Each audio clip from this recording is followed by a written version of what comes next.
Hi. Uh, Merry Christmas if you celebrate. Today is December 25th.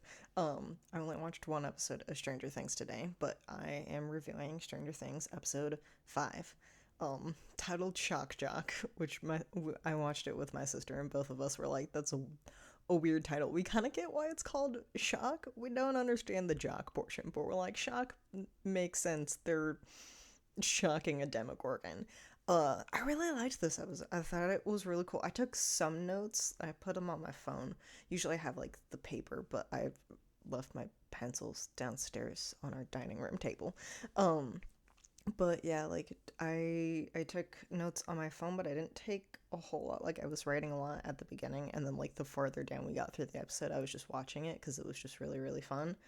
So like one of the first things that like happens is all the kids wake up and like Henry kind of tells them all why they're there, and so I like sort of had the thing that like he's kidnapping kids with potential telekinetic abilities or like abilities similar to his at least, because like maybe very very deep down like he's just trying to unlock kids like that to like use them to destroy the world is what I'm sort of trying to get from that, I think. um so I was like, that's interesting. I mean, it makes sense. Like I think there are a lot of people who had the theory that like Will was kind of the same way, which is why Will was obviously kidnapped at the very beginning. So I guess it like kind of makes sense. And then I just wrote down everyone's reaction to Lucas's injury because it's really really funny because like he's in the cave or he's in the tunnels and then they all like come up to him and they're like, let's take a look, and they all just go, ooh. And then I think it's Mike is just like, oh, it's not. Oh, wait, no, it's Will. Will is just like, oh, it's not that bad. And I'm like, as a person who regularly deals with first aid, I've legit done the same thing. It made me laugh. My sister and I noted that Joyce did a 180 in this episode where like obviously in the first episode she's like, Will's not allowed to do anything, and now she's like, I want you to kill Vecna. And I was like, the absolute just flip that she did is completely bonkers and so wild to me, and I find it like like I don't know. I find it a little odd. I'm like, okay, yeah, you support like you've seen your son just kick like so much ass now. Um, but I was just like, all right, okay, we're just yeah, just complete 180 is a little shocking. That no, she's like, well, now that you can like control Demogorgons, I want you to kill Vecna. And I'm like, we went from 1 to 100 very quickly with that. And I'm like, there's a couple steps that you could do. I feel like in between. Um, God, my notes. I wrote down "fuck this love triangle," which I think I wrote at the portion where like Steve is like, we should like change how we do the split up, and I think part of that is just because like Steve's mad at Dustin, but it very much still like, especially with Jonathan's reaction, still like comes across as like Steve still wants to be with Nancy, and it's just I just don't care. I don't care. I don't care if it's like purposely a love triangle or not, or if like Jonathan's reading too into it. Like I don't care. I'm just like, get over it. Get over yourself. Like stop, both of you. It's annoying. Like they're all bickering like children and I hate it. And then underneath I just said I don't care about Jonathan's feelings, which is like Jonathan feeling like Nancy's in a mood, which she is, but like her sister's been kidnapped, her parents are in the hospital, like of course she's not going to be in a good mood. And it's like the fact that he's like so worried about their relationship over everything else, like I mean I kind of get it, but at the same time it feels really shitty. Like your girlfriend's entire family is essentially in danger, except for Mike, but she doesn't know what Mike is up to right now. So Mike, for her part, could very well also be in danger. And so it's like, it's ridiculous that he's like, I'm scared, and I'm scared about our relationship, and how, like, you hesitated when it came to, like, us splitting up and you going with Steve instead. And I'm like, shut the fuck up, Jonathan. Nobody cares about your fucking feelings. And I really don't care about the engagement ring in your pocket. I don't like Jonathan, and I still don't like Jonathan. Um, what else happened? Oh yeah, and then I wrote down Steve is right, but deserves to get the shit beat out of him. Like he's right in the fact that like Dustin has been in a mood. And like I get why. Like Eddie was such a good friend, but now Dustin holds that standard to everybody else, even though like I wouldn't like, I mean, it comes across as like Steve was first, but like Steve was the first like really really good friend that Dustin ever had. And so Eddie comes along and is someone who doesn't care about what other people think of him, and so Dustin sort of like looks up to Eddie in that sense, and like no one can hold that regard. But like Steve is also right. Like Steve told Eddie and Dustin, don't be heroes, and Eddie decided to be a hero and got killed because of it. So it's like, yeah, he's right.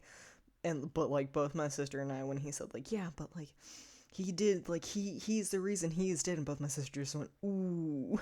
And then, you know, it's like Dustin's kind of unhinged right now, maybe don't say that to him. And then, you know, once again, per I feel like every single season, Steve gets the shit beat out of him, um, and stuff like that. And it's like, what I'm irritated about that, and I do like I kind of get why Steve walked away, but it's like Dustin needed a hug.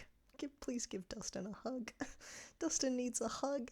But just that, like, it's like Dustin's upset, like he's grieving, and like he just needs a friend. And yeah, he's being a moody teenager, and I get that, but it's like it's at the same time, like I feel like there's a, and I think that's how they'll make it up, is like there's a way to approach the subject of like Eddie being dead in a way where it's like, I understand that you're grieving, Dustin, but it's like, I'm here for you and you can talk about it, and there's a way to do it without picking fights with other people and like trying to push away all your other friends. Like that's not helping you, that's hurting you, and stuff like that. And like being able to have that conversation. But it's just like, I just felt so bad. I was like, oh, he needs a hug, he needs a hug so badly. um and then just overall Will's badassery, the entire scene of Will controlling Vecna was so cool. Like that was awesome. I was like, that looks so cool. And like, especially the part where like he's like yelling through Vecna to tell Max to run. I was like, that is awesome. Like that was super duper cool. Like I absolutely love that part. I was like, yeah, it just looks, he just looks like an absolute badass. And I'm like, let's go, Will. Like I'm here for badass Will. I think it's really awesome, and I really really like it, and I loved that part. Um, and then my sister had me write this part down, but like Lucas's face when he finds out that like Max's consciousness is essentially in the hive mind, um, and like his like face of like hope. I was like, oh, he's like, oh, Max, and I was just like, oh, that's so cute. I loved that. Those are all the things that I've written down, but I like thought of other ones and then I forgot them. But I think one thing is like the ending of like, well, I loved all the Star Wars references. I'm a Star Wars nerd, so I was like, of course, like the little thing that's like, is Return of the Jedi the best one? And they're like, no. Which just made me laugh. Empire Strikes Back is my favorite Star Wars movie, so but it's just like, I thought it was really really funny. So that, and then also like, I mean, I don't know anything about science really, but like whatever that orb is at the end, like the invisible orb that Nancy's shooting at, which like, first off, I understand why Nancy's so gun happy. Maybe don't shoot at an invisible space ball. Like maybe don't do that. It probably not a good idea, since, especially because it's completely surrounded by a bunch of melted things and dead people.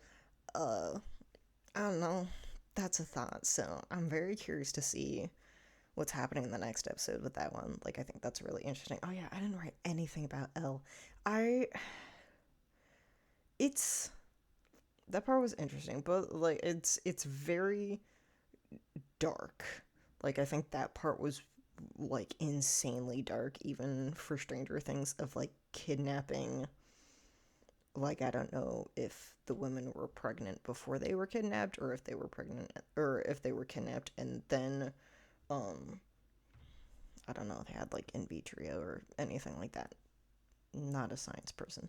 Um, but like anything like that, and whether like then after that,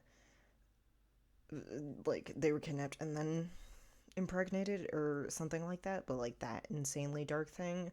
Um, I do think it makes a lot more sense within the storyline that like all the kids essentially stemmed from Henry. I think there was a theory after season 4 came out that like Henry was quote unquote everybody's parents or everybody's dad, which like didn't mathematically make any sense, but like the fact that like his blood is infused into all of these parents giving birth to these children, or maybe even into the children themselves, like that makes a lot more sense.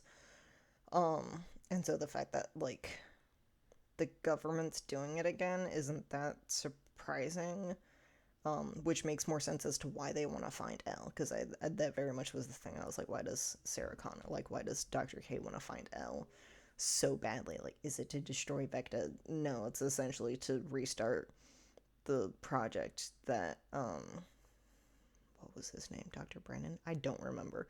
That Papa was doing for so long. And just to, like, restart that program, which I don't know. I mean, I guess to have, like, an army of superhuman telekinetic children, but yeah, I just it's interesting. I don't care as much as about that storyline. I don't know, like I'm sure it will develop into something interesting, but like I'm very much interested in like the Will storyline now and like what like the four people like Steve, Nancy, Dustin, and Jonathan are up to. Like I'm interested in like I'm glad that they're only doing like three main storylines now instead of I don't even remember how many there were in season 4, but I felt like there were a lot more. So it's like we have those three main, and then of course there are like subplots within those, like the bullshit love triangle and Dustin being upset about Eddie dying, and there's very much this subplot within like between Hopper and Elle about like Hopper not really caring about his life as much as he should, and her being upset about it, rightfully so. And then there's like the subplot of like Will and Robin and sort of like bonding over being gay and like Will getting to be able to talk to someone like that. I loved the scene where he was like, "Who did you talk to?" And she's like, "I talked to Steve." And he was like, "You told Steve Harrington that you were gay?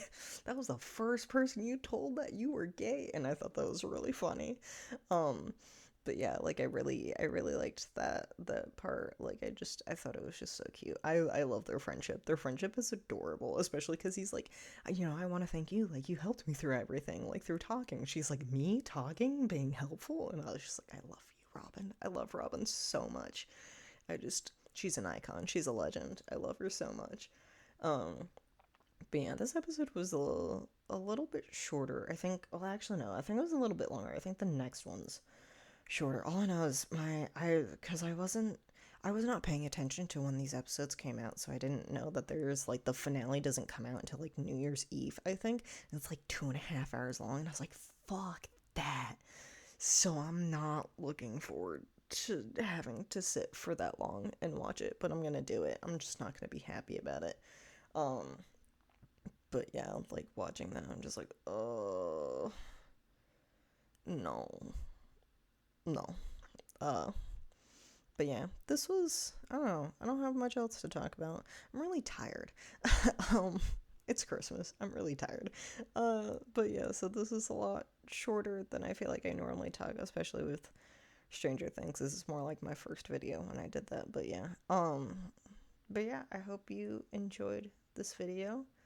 Um I don't know when I'm going to watch the next 2 episodes. I'm actually shockingly busy right now, which I was not expecting. So it might be a minute toward like for when the other two come out. But yeah, so stay tuned for those. They'll come out. I might post another Let's Play between them, but we'll see. Bye bye.